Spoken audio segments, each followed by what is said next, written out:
If you know somebody who could use some help marketing their business, if you would take the couple seconds to share this podcast with them, I would greatly appreciate it. Word of mouth is by far one of the best ways to organically market, so that would be greatly appreciated. Thanks.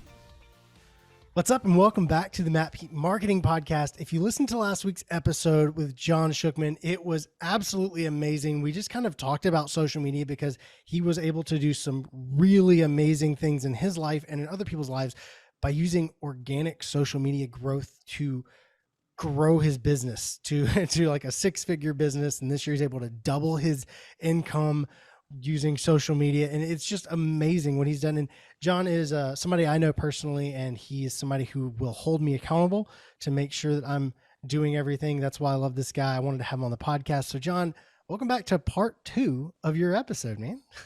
Thank you so much, man. Good to see you again. Yeah, so I'll go ahead and jump into it. So what is something you see people doing in their marketing that makes you cringe? Oh man, there's a lot of different things. I think the biggest thing is so many people, realtors, again, you talked about this on our first episode in the intro. Realtors, the average realtor makes $20,000 their first 2 years. And so you don't have a lot of money to spend on things, but so many people are like, oh yeah, but I'm going to go buy ads or Facebook ads or things like this. And I'm just like, you just buying ads without a strategy is like flushing money down the toilet. You might as well just put that $100 down there and let it swirl around and go down the drain, because it's just a waste. I didn't even say this before. I have spent absolutely $0 on Facebook. The only thing I have ever done in my business is one time I sent out postcards for $70 to one neighborhood where I sold one of my 15 houses one time. That was $100 or 70, whatever it was, somewhere in there. The only other thing I do is I pay, and we've talked about this, I've paid someone to do videos of me, an interview with me, an interview with me and my family. And then he has interviewed my clients. That's it, man. That's it. That's the only thing I spend money on. That's it. And I check in with my clients. So for instance, everyone that bought a house in 2020 with me, I get everyone a nice gift when they buy a house. And then I send them letters, send them little things in the mail. And then last December, I sent everyone that bought a house with me this past year an ornament that said our first year in our new home, the Schuchmans or whoever they are, 2020. That the ornaments were like $15, man, so $20 to ship it. And it's just, I would much rather spend money on my clients than anything else. So that's where I think the cringe is just stop spending money on leads. People buy leads all the time. And I'm like, I don't think I've ever bought anything because someone cold called me. And so if I'm a guy that's relationship driven, that's wants to help people, am I really going to pick up the phone and be like, hey Matt, this is John with blah blah blah real estate, do you want to sell your house? You're like, screw you, dude, and you hang up the phone. And I've got family members that are like, how do I get these people to stop calling me? So it's almost like they're kind of up to here, burned out by it. So wouldn't I rather spend money on people that already know, and trust me? So people that bought houses with me last year, I send them a gift, I check in with them. One of my first settlements, I have to laugh about it. This guy, I thought we had looked at so many homes. I thought we were going to go work on a contract because he loved this home. It ended up being the home he got. And I'm like, are we going? We were driving together. Where are we going? He's like, I got to take you to Aldi's. I'm like, I want to write a contract, dude. I don't want to. We go to Aldi's. He buys this chocolate and says the chocolate at Aldi's is the best chocolate he's ever had. So shout out Aldi's. Apparently your chocolate is the GOAT. But a year after he settled on his home, I went to Aldi's, bought 5 bars of that chocolate for $8, and I overnighted it to him because I forgot a few days. And so I spent $30, but it was so special to him to receive that chocolate in the mail and be like, oh my gosh, not only just John, remember that today's a year since we bought our house. He sent me my favorite chocolate from a year ago that I told him about. And so I think I hope I'm answering the question. I think I'd much rather spend money on the people that already know, like, and trust me than like wasting money on Facebook ads or buying leads or anything like that. John, not only was that a good answer, but you managed to answer that question and the next one. So, I mean, Sweet. like, you just saved time right there, because the next Yep. question is, if you were to start marketing for a new business and you only had $1,000, how Yep. would you spend it to get more clients? And you just answered it. You would spend it on your clients that you've already had that know, like, and trust you. Exactly. Yeah. And And I continue to do it, man. Even if you send, let's say I have, 30 or 40 clients that I've worked with, and I do a $5 Starbucks gift card, that's $200. Like that's not even a tenth of a deal that I close. Probably not even a 20th of it. So like, but that personal touch, hey Matt, just thinking of you. It's been 3 months since you bought your home. Here's a coffee on me. Hope you're well. you know that's it. Like, it's all about creating relationships with people, and it's not really a ploy, right? Like, they might never buy from me again, but they already trusted me once, and I want them to know how much I appreciate that. So yeah, man, that's where I'd spend $1,000. I'd probably buy 1,000 of those chocolate bars that I just mentioned and mail it to my first client. I mean, and like, you see me over here, like, I'm thinking, because you're just giving me so many good ideas on what I could do, instead of, like you said, flushing. I've flushed money down the drain, and honestly, that could be a good social media post for you. If you really wanted to invest in a viral post, just flush $100 bill down a toilet and Yeah. video that for like TikTok or Reels or something. Be like, this money is better spent in a toilet than on Facebook ads. Like, boom. But like, I've Yeah. wasted a lot of money on Facebook ads and Yeah. doing other things of the like. My best marketing money, I mean, for me at least, and this is like the general consensus I'm hearing. So if this is not true for you, let me know, because I'm interested. My best marketing is word of mouth. It's something Bingo. I don't control. I think that's why I'm so intrigued by marketing, Yep. because I always thought that marketing was something, it's like, oh, if I put out this piece of content and then I run this ad to this funnel and sell this thing, then I control my income. But the more I talk to people like yourself who are running successful businesses, it's like, it's less about what you do control and more about who you are and how you treat people, and that word of mouth that brings more people in. It sure is, Matt. And I think here's the crazy part, right? The first part, that we recorded for last week, I talked about, oh, I love Facebook. It is my number one social media for our team, for myself. And so, but loving Facebook and loving Facebook ads, right? It's two different things. That's why Yeah. when I talk about and intro myself, it's like organically, like anyone can make money on using Facebook ads, but like, am I really going to waste money on that to maybe get a few dead leads? I'm just not interested. And I think for you, for what you're doing, right? The people that know you, those of us that have like met you at retreats and things like that, were like, holy cow. I remember that video you filmed with Elaine, and I'm like, oh my goodness, this dude's like a solid dude. He's here to film this. She needs something for her business. He's going to help. And I think that's the thing, man. My first client will still call me every once in a while, and he'll check in with me, and it's so cool. Like, yeah, I mean, I'll tell you if I'm busy, but I'll also like shoot the breeze with you for 20 minutes and just check in with you.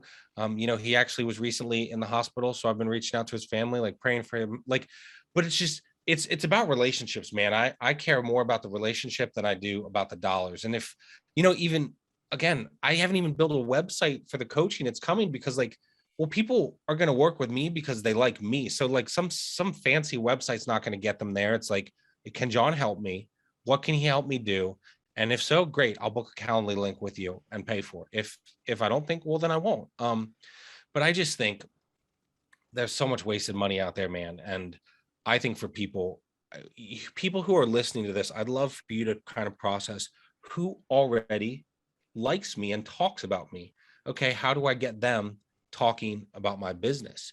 Who already likes to do business with me? For me in real estate, it's for my past clients. For the coaching and all the social media stuff, it's people that have already booked me. So, I have people that have given me reviews. If I want to grow that side of the business, I say, hey, who do you know that I can help? Would you make a connection? Those kinds of things. So again, you're right. It's all word of mouth and just treating people the right way. That is awesome. So, talking about the coaching you just did, what does a session look like? Like just a Zoom call where you just kind of go through their social media, Yeah, rip it apart? absolutely.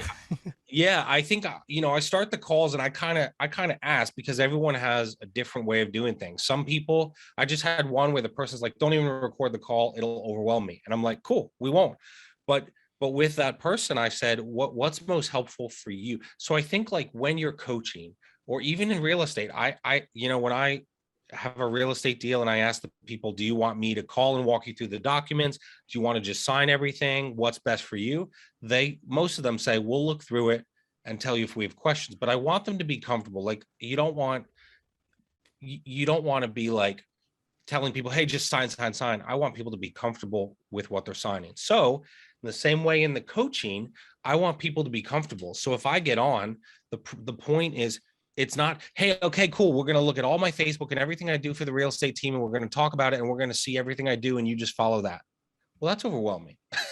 Yeah. So I kind of say, what's best for you? Do you want to see things I've done that have been successful? Do you want to ask specific questions now? Do you normally, they'll fill out the Calendly link or website or whatever. Normally, I've already kind of done an audit of their social media, and I have like two or three key takeaways that if you get nothing out of this call, here's these things on how to improve. And then I kind of say, what do you want from me? For some people, it's like, I'm stressed about social media. Talk to me about it. And that's, so I think like, right. If I just get on a coaching call and I'm like, someone on a recent coaching call was like, well, I'm on Facebook and Instagram. I'd like to be on TikTok. And I'm like, relax. Like, let's get you working with the two that you have going at least decent right now, get them to a much better place. And then we can talk about TikTok and doing dances later.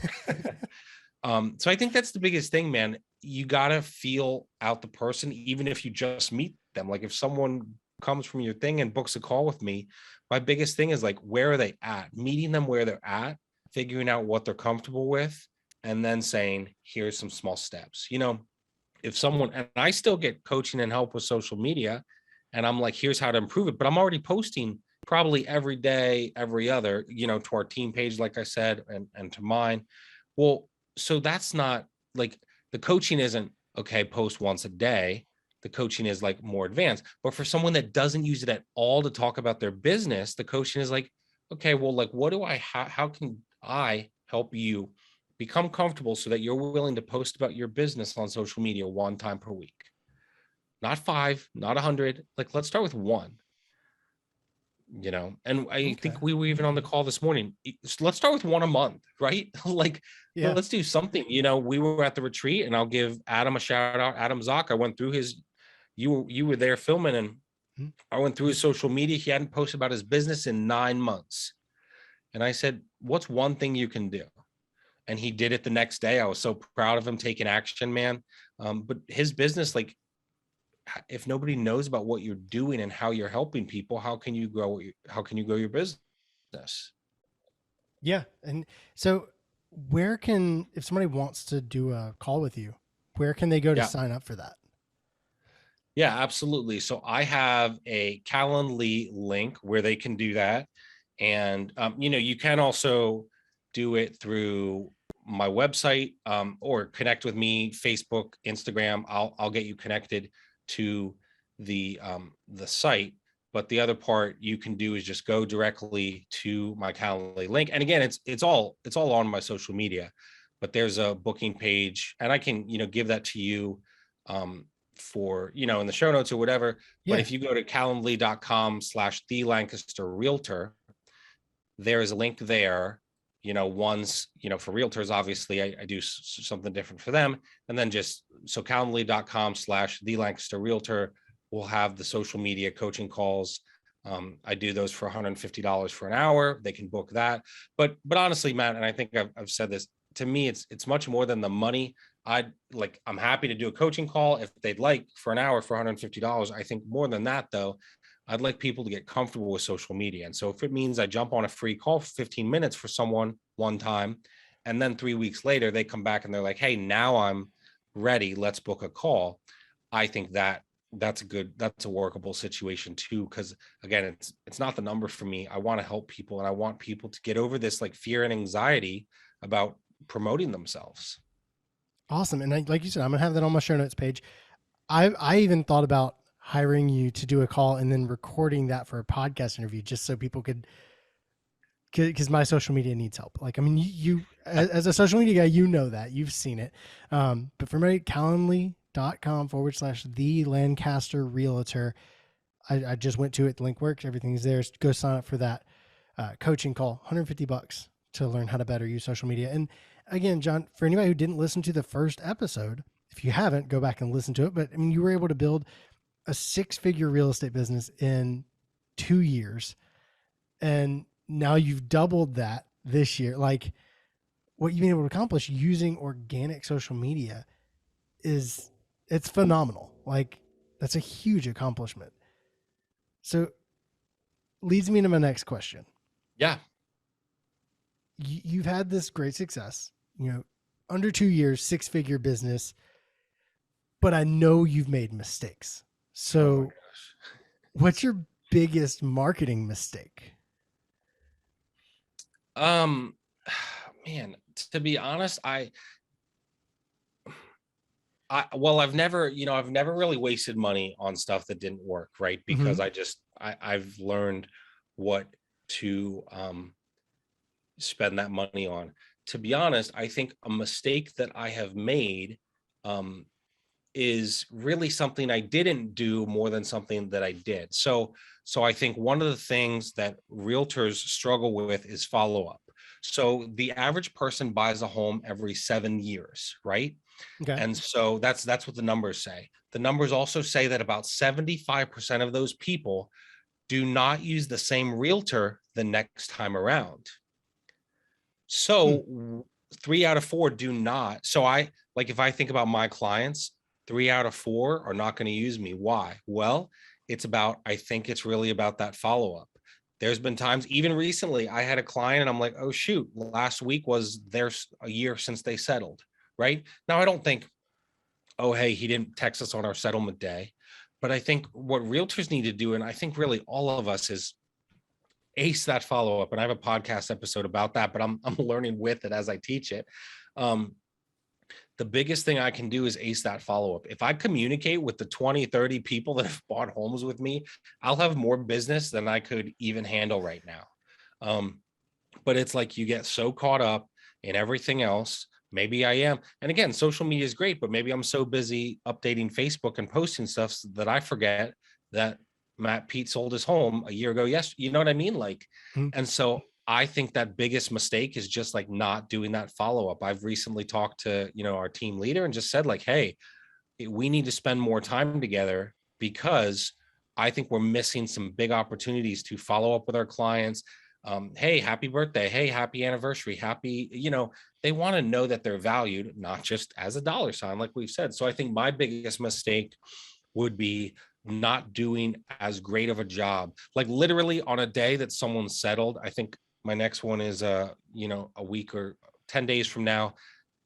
I got to make sure, right? Like my biggest mistake would be not making sure that they have a letter or a small gift in the mail saying happy 1 year in your home. And so I've done that at times. And I think it's like, I got to check myself. I'm building all these great things. It's exciting. You can't miss the basics, right? Like, how did I build my business? Well, caring about people, building relationships, following up. So once you kind of build it, you can't forget what got you there and stop doing those things. I love that. I mean, I think it might be the first time somebody said something I didn't do. So, and that's kind of what I figured it was going to be, because you've done organic growth. You haven't wasted money, that kind of thing. So with you, they buy a house. A couple questions here. The average person buys a house every 7 years. Are you following up on just that 1 year, or is it like every year you kind of send a letter, hey, happy 2-year anniversary in your home kind of thing? What I will do is I'll explain it to you like a someone in my area has explained it to me when they really said this is a missing piece for realtors. So I love talking about sports, so I won't. So we're gonna spend the next 3 hours talking about Tom Brady. No, but think about he draws this diagram and he says why are realtors not AC why are not realtors not getting that repeat business. And he goes, okay, look, I'm Tom Brady. If you're watching, look, I'm this little finger's Tom Brady. I'm Tom Brady. I throw the pass, I run the ball, I throw the pass, I run the ball, touchdown. I don't just lob it 90 yards every time and hope that like Rob Gronkowski catches it in the end zone, right? So his point that I'm stealing, borrowing, is you don't score touchdowns by lobbing it 90 yards. Now, maybe that's why, right? That's why they call that last play in football a Hail Mary, because it's almost like impossible to hit. So you don't lob Hail Marys. Oh, hey, it's been 5 years. I should connect with Matt Pete. Matt Pete's like, I don't even remember you, bro. Like, so I think the point is it's not just 1 year later. It's like, all right, I run the ball 10 yards. That's 1 year. I throw the ball, pass, touchdown. And that's what it is, man. That's how you score. That's how you score, is just that follow up. I really try, and I don't do it in like a CRM because I want it to be organic, but like once a quarter, if I haven't talked to a previous client, I'm like, hey, how are they doing? One had a baby a few months ago. I said, hey, I know you just had a baby and got home from the hospital. I'm just letting you know so you don't think a creeper's there. There'll be something on your porch. I dropped off a gift for the baby, like that kind of stuff. Like, I think again, that continuous follow-up every quarter, I'm talking to previous clients. Now, again, as this grows, if you've got 150, 200 previous clients, you've got to be careful with how much of that time. But I just think even checking in a couple times a year is a huge win, because realtors aren't doing it. And it's every business, man, right? I'm Yeah, sure yeah, you've shot video absolutely. work for people and never followed up with them. And you're like, crud, like, so I think every single business, everyone out there, as they think about marketing their brand and their business, is like, who haven't I talked to in a while? I should check in with them. That's a really good point. So, how are you keeping track of, okay, I have this thing I have to send out, their anniversary is in 10 days. Like, do you have it like set up in a Google Calendar to alert you like 15 days before the event or something? I don't. And what I've done, like I've been doing a lot of this work for our team since January. So it's kind of like as the team grows, someone recently was like, can we have a buyer and seller checklist? And I'm like, and I was like, I don't have it. Sorry, I just knocked everything. But I can show you, like I'm building it right now, like kind of in process of building it, because we didn't have it. And so in the same way, we will eventually, as we grow in this area, as I do and as our team does, we will have a Google form that you fill out when I start showing you houses. What's your anniversary, birthday, kids' birthdays? What's your favorite candy, your favorite restaurant? Because then, like, maybe I just send a $10 Chick-fil-A or Buffalo Wild Wings gift card, those kinds of things every couple months. So it's something that I'm realizing is a deficiency for myself, for our team, and I'm like, how do we make up that difference and fix that? This is like, I'm loving all of this information because this applies directly to me in multiple areas, my video production business, my podcast. Like, when's your birthday, John? June 23rd, everybody. All right. June 20. That should be an easy one because my wife's birthday is literally the next day. There we go. So I'm going to try to make I've just started using ClickUp. Yep. Courtney Wisely from our group, like ClickUp Queen, got me on that. So I'm just using it. So I'm going to try to figure out a way to set your birthday. So when your birthday comes around next year, not only can I tell you happy birthday, but then like I can repost your episode and like share it. Like, everybody go show John some love, share your Instagram, whatever that looks like. Mm-hmm. If I did that for all of my podcast guests, like, it would just, not even if it's just me sending them a private message just to stay connected, I feel like that's just going to benefit. It makes them feel appreciated. Like you said, like, even if there's no financial benefit, even if I don't reshare your podcast episode, like, just to be able to be kind and reach out and say Yep. happy birthday. Those When small little things. people love those connections, man. Like people, Vincent has said this to me, and he shared this on the interview I did with him. I said, how'd you build all of this at TLF? And he kind of said it was built from pain. I was in groups, people didn't check in on me, and I'm like, I'm not going to do that. Like, Mm-hmm. I love that he preaches basically to us, like, it's about relationships, it's about caring about people, it's not about sales. Nothing that I do, I I don't feel like I am in the house business. I feel like I'm in the relationship business. I really do. And I think, like, if I can run with that, I recently had a client, um that I've got a few, so don't worry, they'll never know. But well, actually, like, but they recently told me, as we're going through houses, that they're pregnant and expecting their first baby. And I'm gonna, like, get emotional thinking about it. Like, right? This isn't just a house. This is like a relationship where they're gonna find a house, Lord willing, like by the time this baby's born, and they're gonna, like, bring their first child home to this house. When we bought our home here, like, I've brought two kids home, and so, like, if I ever move, there's gonna be some, like, emotions, like, oh, like, I brought Kaden and Liliana home to that house, like, and Kate, who helped me buy this house, like, I'll always have so much respect for her as my realtor before I was in the business of, like, helping me find our family's home. And so, like, I just think that's what it's all about, man. It's about relationships. It's about caring about people. It's not numbers. Nothing that I'm doing or talking about is about making a buck. It's not. It's about caring about people. And even the social media coaching, it's about, like, I want to help people. That's what it's all about. If you can care about people, you're going to see in your business, like, wait, how did I? It's kind of like me. Like, I'm like, wait, how did I double my income from my first year? Like, how did I build this? Well, I just keep trying to care about people, do a good job, ask for reviews, ask if, like, and I ask for feedback too. I think that's a big piece. Like, is there anything I could have done better? And some people have said you could have done this. A lot of the times I hear that I did a great job. So, man, it's all about relationships. I feel like that is a much needed step back from business. Like it's Yeah. all about relationship, and seeing you get emotional about that family. Like I was getting emotional too. Like I'm a very empathetic person. Like putting yourself in their shoes. Like you're not selling just a house for somebody to crash in every weekend kind of thing. It's not an investment property for these people. It's a home, and all the other businesses out there, like all these service-based businesses out there, you're serving people, you're making memories for these people with whatever you do, photography, videography. If you have a restaurant, you're creating memories in that way. I mean, going back to the humanity of it, the connections, and I absolutely love that, the angle that you went with that.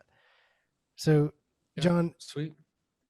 aside from social media itself, Facebook, Instagram, that kind of stuff, what is your favorite marketing tool? There is no other marketing tool, Matt.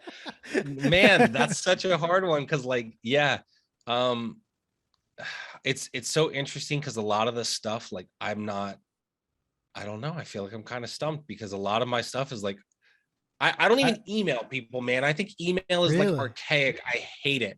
I text people and I Facebook message them, and that's what I do. So, I mean, I guess I could say outside of that, like marketing for me is really just messaging. Like, on my Mac desktop, I have in a thing that's like Instagram Messenger, Facebook Messenger, and my iMessages all next to each other so that I can communicate with someone. So maybe, I mean, it's sort of social media, but I think just like being able to message people back and forth. And again, it kind of helps that brand where it's like, hey, how are I've a bunch of buyers that are, like, trying to find homes in this market, but even like a Facebook message or a text every few weeks, hey, I know we haven't seen any homes, just checking in on you guys, hope you're well. That couple, I said, hey, how are you, to the wife, like, how are you feeling, how's baby doing?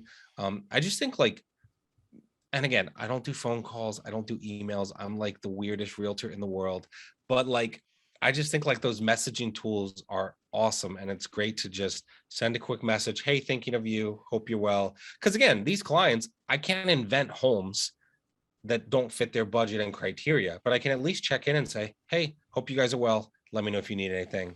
We'll keep the searches going and try to find you something soon. But yeah. I know, I like that. And After I listened to your episode with Vincent on your podcast, I actually went and messaged him because y'all talk about that briefly, and he's talked about it a couple times about how like people don't communicate with people necessarily in the broad sense of the term what y'all talking about. So like I sent him a message. I was just like, hey, I just want to thank you for everything you do. Instead of like asking for something or only Yeah. communicating because it's something business related, like, hey, I just wanted to say thank you for everything you're doing. Hope everything's going well, that kind of thing. I know they just closed on a house and all that kind of stuff, so Yeah. they have a lot of exciting stuff going on. So that's cool to hear. That still goes back to the human aspect of it. So Hmm. John, if you could go back to when you first started this journey and all of your marketing, what's one piece of advice that you would give yourself? I think be real. I think for so long in my real estate business, now I did do it eventually, but like I didn't even know what to post because like I didn't have any deals. Now eventually I started posting open houses and but I wish I would have done it sooner because when I really it was probably man 5 or 6 months in, I'm like, I'm just gonna start doing open houses, going and seeing houses. And here's the cool part. I could even be like, hey, look, I could this sounds so bad. I could schedule a showing and go like look at a house as a realtor, like, and then I could be like showing this cool house today. And I could have been showing it to myself. Now I didn't do that, but now, hey, you new realtors out there definitely do. Like it's all about perception. And so if I would have done a better job early, like, hey, I'm going to post on Facebook that I'm a realtor. I'm going to talk about what I'm building. I'm going to talk about like our dreams and visions and what we're trying to do for our family. Um, when I started posting on social media, and people can listen to my story, but not like I will say briefly, like my first 10 months in the business, I made less than $3,000. And so I made no money. But about 7 months in, it actually kind of was like right as COVID started. My wife was able to work from home, and COVID was terrible, but like I could go do stuff because she could be home. Right as COVID started was when my business really started to tick up because I started having this presence on social media. So I'm almost like I want to see people, and I wish I would have done this, show me just who they are and what they do. So, like, okay, Matt, what's a day in the life of a videographer or a marketing person? Or what's this? Like, Vincent, what's a day in the life leading a community of 100 people? What's a day in the life? Um, People relate to that stuff. And so I wish I would have done a better job of being open and honest and real from the beginning. Cause I feel like once I started posting on social media, people were like, oh, this guy's, I don't know what attracted them. It was what I posted, or they thought I was busy. And so people were like, oh, we want to work with that guy. Um, but I wasted a good 6, 7 months there where I could have been doing things and wasn't. That's a great takeaway. I mean, that perception. It's all about perception. So, John, part two of your episode, this is wrapping up part two. Best place for people to find you. You have the website, therealestatesurvivalguide.com, and all of your social media, John Schuchman. And again, the last name Schuchman. I really Yes, encourage sir. people to go check you out because you're a great friend, you're great marketer. I mean, I'm constantly looking up to you and everything you're doing with your marketing because clearly it's paying off and it's really encouraging to see. And not only that, but then the fact that you're able to take your time and like help other people get started with that. Everybody out there who wants to get started with social media and kind of get a grasp on it, John, I feel like you're like the perfect person to go to because you take the most real approach to it. Well, I appreciate that so much. And again, I would say, yeah, people can go to my, calendly.com/ the Lancaster Realtor. I would much rather people shoot me a message and say, hey, can I jump on for 15 minutes and you just look up my social media? Because it's not about the money. Now, if I end up being able to help you in 15, 20 minutes, and then you're like, oh, I need to book him a couple more times. Well, then, yeah, we can. I think my biggest thing is I don't want people overwhelmed by social media. How can I connect you and using social media to promote your business without like this big overwhelming hole in the middle? Like, how do we bridge that so that you kind of feel like I can use social media, I can use it organically to talk about my family, my life, my business without being overwhelmed? Like, I think that's my biggest thing. And if I can help people just a little bit with that, I want to be able to do that for people. Awesome. So anybody out there listening, go ask John Schuchman, go to him on Instagram or Facebook, connect with him, see if you can jump on that quick call to kind of get your base. And then you're going to want to go to calendly.com/the Lancaster Realtor. And you can sign up for a full 1 hour social media marketing session with him. I know he's going to do a great job. John, thank you so much for being on the podcast. Dude, I appreciate you so much. Thank you for having me. Your podcast is amazing. I love listening to it. And I'm just super proud of you and what you're doing. So thanks for having me. Thank you so much for everybody out there listening and following along. I hope this was as impactful for you as it was for me. Keep working, keep pushing along, and remember that marketing really matters. Thank you so much for listening to this episode of the Matt Pete Marketing Podcast. If you know somebody who has a business and they could use some help marketing and growing their business, if you would just take a couple seconds to share this podcast with them, I would be grateful, and I know they would be as well. Thanks.